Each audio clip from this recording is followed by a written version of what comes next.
Hi guys! It's a very beautiful day and very beautiful na hangin ngayong hapon na ito.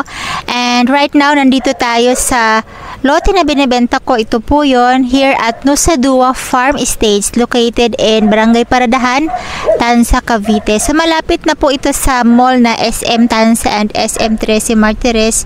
Kasama rin po na mall na Vista Mall Tanza. So very near lamang. Kaya po hindi po malayo yung mga malls po dito sa area na ito. So we are here now to show you yung mga fruits dito kasi po galing ako dito kanina, actually kasama ko yung isang client na nag-view dito, and then napansin ko nga na napakaraming fruits dito, no? So I wanna show this to you.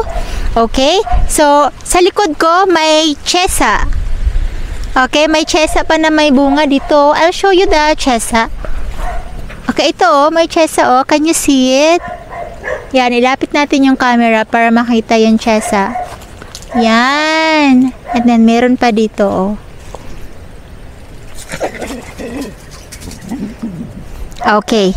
So, this property is 850 square meters and sa first time pa pong makapunta dito sa YouTube ko ay i-measure natin how many steps yung frontage nito ha. 850 square meters ito, and this road is Nusa Dua Avenue. This is the main road. So, I'm gonna show you yung environment muna dito. Okay ba? Ito, bago tayo pumasok sa lote.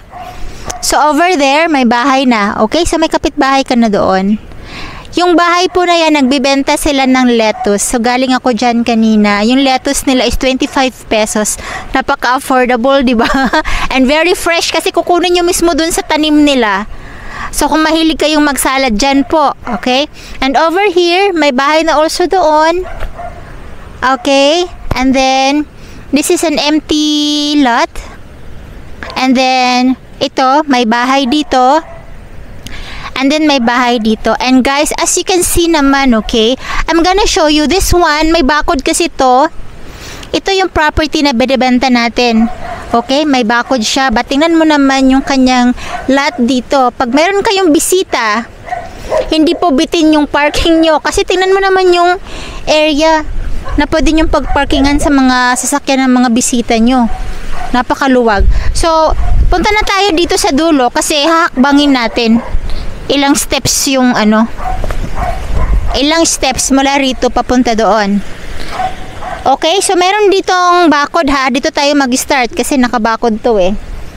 Okay, so 1, 2, 3, 4, 5, 6, 7, 8, 9, 10, 11, 12, 13, 14, 15, 16, 17, 18, 19, 20, 21, 22, 23, 24, 25, 26, 27, 28. Okay. 28 na akbang. Guys, tingnan mo itong hawak ko. This is siniguelas. Okay?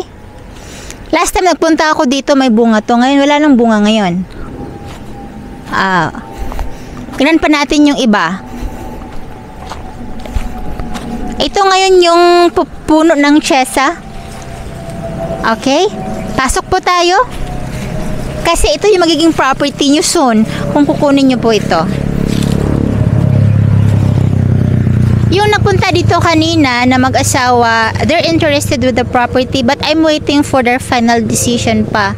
And so, kami ng owners ay nag-aantay pa sa kanila, but as long as open pa po at wala pang buyer itong property, ay anybody po sa inyo pwede pong magtanong at mag-inquire at kunin itong property na ito para maging inyo ito. Okay? So, this one is Atis. So, last time namunga na po siya, ay nag-overripe na siya, kaya may dito ng Atis. Yun bang pinaghinugan niya? Okay. And then, ano kaya ito? Anong tingin mo dito? Anong puno to? Ay, hindi ko sure anong puno to. Atis din siguro ito.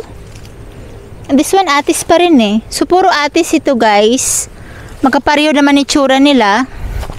And then, ito yung siniguelas. And then this one is the calamansi. I'll show you the calamansi kasi mag-fruit picking tayo dito ng calamansi. Tingnan nyo. Sige, Please show the calamansi. Yun no, calamansi. Hinog na. And then, meron pa ditong calamansi, oh. Yan, may mga calamansi. Ang daming bunga ng calamansi, tingnan nyo. Ang daming bunga. Kita ba sa video yung calamansi?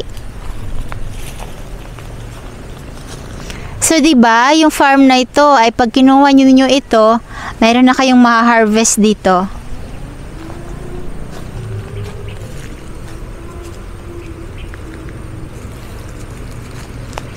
Okay.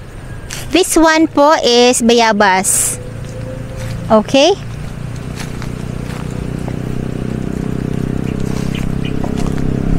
Wala pang bunga yung bayabas. Okay. Alin, punta tayo dito para makita nyo itong poso. Deep well po yung tubig dito, kaya ito yung poso. Okay. And then, another atis dito. Tingnan natin yung atis. Hindi ko naabutan yung hinog ng atis. Kung alam ko lang nating hinog ng atis, nagpunta ako dito. Nasira tuloy yung mga atis, so walang nag-harvest. Uy, ano to dito? Ala, ang daming atis, oh. Sayang, walang nag-harvest sa atis, oh. May atis ang dami, oh. Ano na siya? Hindi na niya season kasi umitim na siya. Na-overripe na siya dyan sa puno. Ano to dito? Ngayon ko lang to napansin dito. Lemon yata ito? May hinog ba? Ay, may bunga ba? May bunga? Hala ka, lemon nga. Hala, uy, lemon siya. May lemon pala dito. Hindi ko napansin to last time, oh. Okay.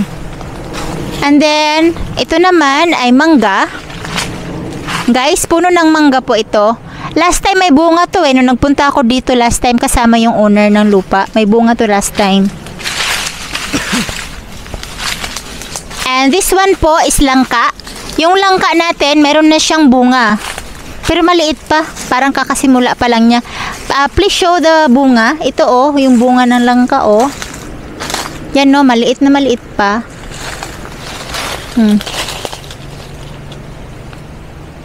Yan. Kaka-flower pa lang niya. Kasi ang liit pa ng bunga. Yan. May langka dito.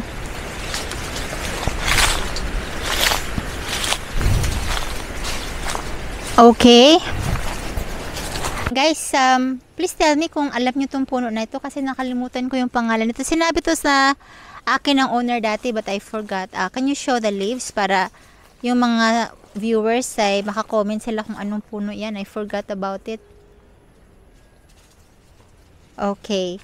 So, dito naman tayo. Another bayabas na puno. Okay. So, napakaraming fruit-bearing trees po dito, guys. Ito, bayabas. And then, punta tayo dito na side. Mayroon na saging. Okay? May ano pa dun, oh. Namumunga na yung saging, oh. Yan, oh. Makikita ba dun sa video yung saging? Namumunga na yung saging. Okay? And over here, familiar ko to. This is a form of citrus. Hindi ko lang alam kung lemon ito or what. Oh, pakilapit nga dito yung camera para makita nila kung anong puno ito, guys. Hindi ba citrus yan, guys? Parang citrus yung dahon niya, eh. Okay. And then over here, this one is atis pa rin. Maraming atis dito, oh. Sayang naman yung atis. So, tingnan mo yung atis, oh. Walang nag-harvest nung nangahinog to. Kung alam ko lang, nahinog na yung atis dito, ay pumunta sana ako rito. Okay. And over this side, guys, ito ay atis pa rin. Yan, oh. Atis pa rin, oh. Nasira na yung ano, oh. Sayang naman. And then this one is mangga. Tabi ako.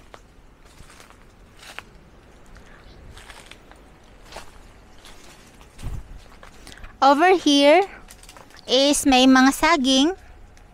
This one, ito yung saging, oh. Mayroon na siyang bunga. Yan. And this one is langka. Itong katabi ng saging. This one is langka. And ito ay guyabano. Ang alam ko guyabano to. Oh. Okay. Guys, ipasilip ko sa inyo ano yung nasa likod pala ha. Kasi may nagtatanong sa akin ano yung nasa likod. Ito silipin ng camera natin ano yung nasa likod. Yan, vacant lot lang yun nandyan. Private lot na yan.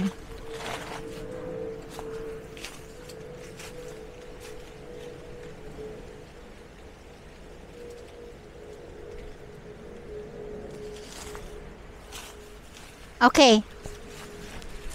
So guys, atis ulit ito ha. Kasi may mga bunga. Ang daming bunga ng atis. Sayang walang nag-harvest. And then ito oh, may saging na hinog na siya oh. Gusto kong kunin natin ito oh. Kaso wala tayong dalang ano, itak. Para maitak to. Yung owner kasi hindi na nagpupunta dito eh. Busy yung owner eh. Yan. Hinog na oh. Sometime balikan natin siguro ito. Para makuha natin yung saging. Okay. So, may mga saging dito, guys. And then, punta tayo dito sa side. Para makita nyo yung ibang tanim dito.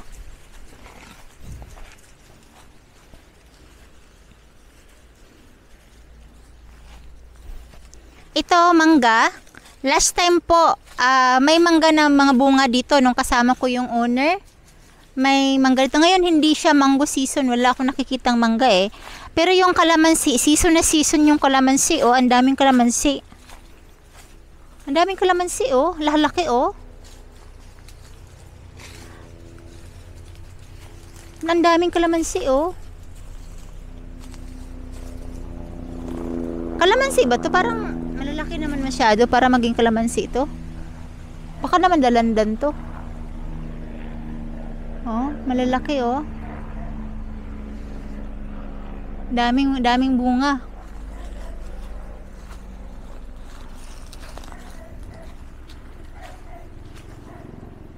Okay. So move tayo dito.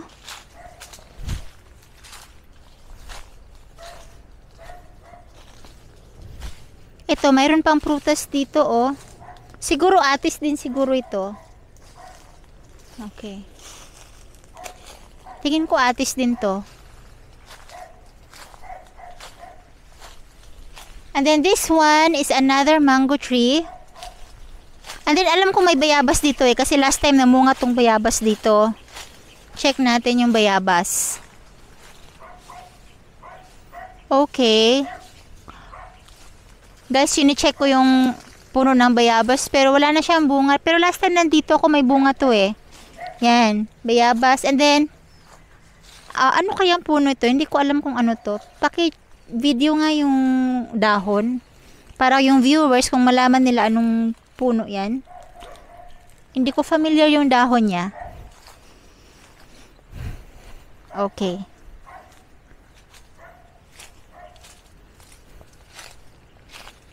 Okay. This one is Chico. I'm sorry. Chiesa. Ipakita natin yung mga maliliit na buds niya. Kasi may mga bunga-bunga na siya. Yan o, napakaraming buds niya o. Yan.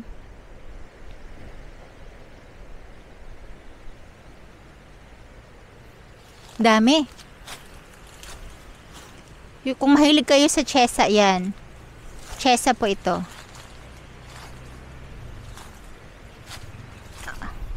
Okay, so exit na tayo. Dito na tayo sa labas. Guys, salamat po sa pagsama sa akin sa pag-tour at pag-watch nitong video ko. So, na-tour natin itong property. This is 850 square meters. Clean title po ito. Ang may-ari po nito ay Seaman.